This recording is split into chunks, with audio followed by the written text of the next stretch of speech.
que vous êtes sur le point d'entendre est réel. Il s'agit de la voix de Ruth Baxter, enregistrée en août 2003. Ruth Baxter est morte en 1987. EVP, phénomène de voix électronique. Ce sont des enregistrements effectués dans des pièces vides et silencieuses. Il semblerait qu'ils captent des morts. Mais les morts n'ont pas toujours la chance de reposer en paix. Aujourd'hui, contacter les morts est une chose, s'immiscer en est une autre. Et là, tu t'immisces. Universal Pictures brise le silence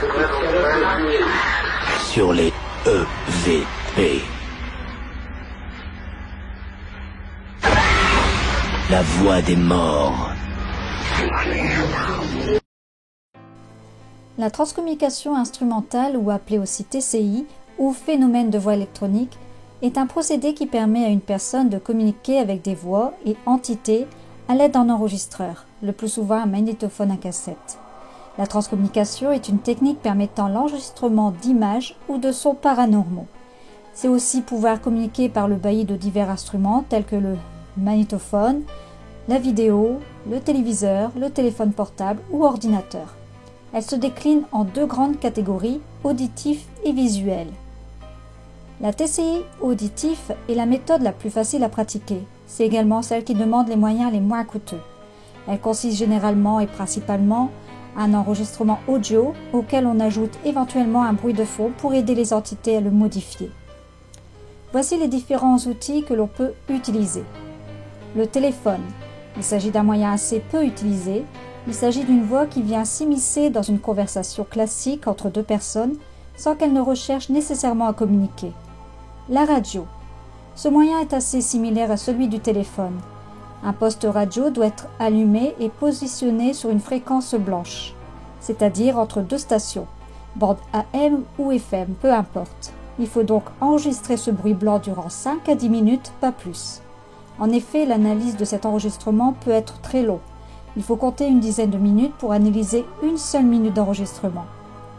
Et nous avons le magnétophone. Cette pratique reste très utilisée car très accessible et ne nécessite que peu de moyens matériels. En effet, seul un magnétophone peut suffire. J'ai commencé à l'époque à me documenter avec des magazines Parasciences et Transcommunication ainsi que sur le site Infinitude où il parle beaucoup de TCI. D'ailleurs, je vous fais montrer les magazines. Donc j'ai décidé de tenter l'expérience en 2008 et j'ai fait de la TCI pendant une période. J'ai démarré avec un magnétophone à cassette de marque Sony avec un microphone. Vous voyez apparaître sur la vidéo le matériel dont je me sers. Chaque expérimentateur peut avoir une technique qui lui est propre et par laquelle il réceptionnera parfaitement. Pratiquer la transcommunication n'est pas toujours facile dans les premiers temps. Il faut acquérir de l'expérience et surtout se munir de patience. Quand on réussit rarement du premier coup ce que l'on entreprend, à moins d'être chanceux. Vous placez le micro à au moins 1 mètre du magnétophone. Ce micro étant très sensible, capte les sons provenant de toutes les directions. Il convient alors d'effectuer les contacts dans un lieu relativement calme. Avant de commencer la séance, il faut bien vous préparer. Gardez toujours bien à l'esprit que le spiritisme sur toutes ses formes n'est pas un jeu, et des risques réels et non négligeables sont toujours présents, même en TCI. Il convient donc de se mettre en condition et de se protéger comme toute séance de spiritisme que l'on fait. Une fois toutes les précautions prises, alors on peut commencer. Ne faites pas de séance si vous êtes fatigué. Faites un peu de méditation avant ou bien vous relaxer est un bon point pour faire monter votre taux vibratoire. Moi j'allume une bougie blanche, même plusieurs, et je demande la protection des guides. Je demande au défunt que je désire entendre, je prononce son nom et je lui demande de bien vouloir me répondre. Ceci est très important pour que la séance de la TCI se passe du mieux possible.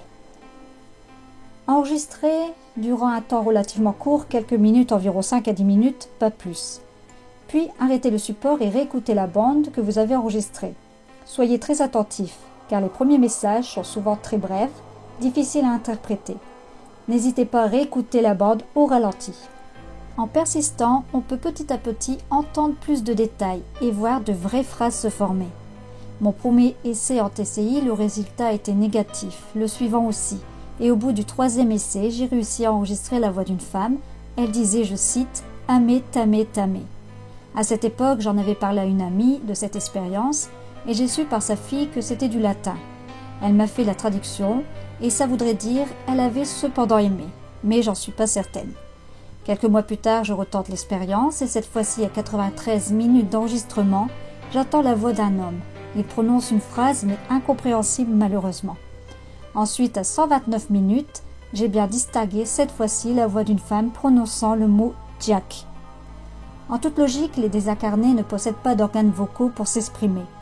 De sorte qu'en ce qui concerne l'inflexion du timbre, il ne faut pas s'entendre systématiquement à ce que la personne dans l'au-delà s'exprime avec la même intonation que de son vivant sur Terre. Il faut donc produire des vibrations que nous appelons supports, pour qu'ils puissent s'adresser à nous, afin de permettre à nos invisibles de prendre appui pour reconstituer des mots, des syllabes qui nous soient perceptibles. Les principaux supports utilisés sont l'eau qui coule d'un robinet ou une émission radio dans une langue étrangère afin de pouvoir isoler plus facilement le phénomène de voix électronique. La radio de préférence est mise à faible volume. On peut ne rien utiliser du tout, là encore tout réside dans la technique et le savoir-faire de chacun. Toutes les méthodes sont envisageables pour obtenir une fréquence adéquate. Une fois que vous avez fini votre enregistrement, n'oubliez pas de remercier vos guides spirituels et bien sûr la personne que vous avez contactée. Si on fait une TCI par vidéo, on aura en revanche l'image d'une personne défunte. Vous pouvez également vous servir d'un dictaphone numérique, chose que je fais également, mais pour moi cela n'a pas jusqu'à maintenant été très concluant. Je pense que je dois me procurer un micro externe. Et vous avez aussi des logiciels comme Audacity et Wattpad. J'utilise depuis peu le logiciel Wattpad, mais pour le moment aucun résultat. Vous avez aussi la possibilité de vous servir comme support l'eau. Pour cela, vous avez besoin d'un appareil photo numérique, d'une casserole inox et d'une tige pour remuer l'eau, où vous le faites avec vos mains, et des visages apparaissent dans l'eau. Un dernier conseil, la transcommunication instrumentale possède de nombreux communs avec le spiritisme classique. Les deux sont un moyen de communication avec les morts et possèdent donc leurs propres risques quand on s'adonne au phénomène de voix électronique. Il est donc d'usage de prendre les mêmes précautions que pour toute autre séance de spiritisme. En laissant une porte ouverte aux esprits, on n'est jamais certain de ce que l'on peut invoquer. Une certaine prudence s'impose donc. Au final, ce qui diffère la transcommunication instrumentale au spiritisme classique, c'est la méthode. La TCI propose une méthode plus moderne pour des résultats au final similaires. Ne transformez pas l'expérience en un jeu morbide, car il y a des gens qui passent chaque journée des heures, voire parfois la nuit entière, à parler avec leurs disparus. 1 à 3 heures par semaine sont largement suffisantes. Sachez aussi que parfois il arrive que nos défunts ne puissent pas être là au rendez-vous. Mettez-vous à leur place. Dans le monde où ils évoluent, ils ont certainement autre chose à faire que discuter avec les vivants. Surtout, vous devez éviter de les contacter constamment. Il faut être raisonnable et penser à eux, pas seulement uniquement à vous. Ne jamais oublier qu'ils doivent fournir un sacré effort pour se mettre au même taux vibratoire que vous. Donc, on évite de les contacter inutilement, 1 fois par semaine, voire 2, mais pas plus. Voilà, j'espère que cette vidéo sur la TCI vous aura plu. N'hésitez pas à me laisser vos commentaires. Je vous embrasse très fort et je vous dis à très bientôt pour une prochaine vidéo.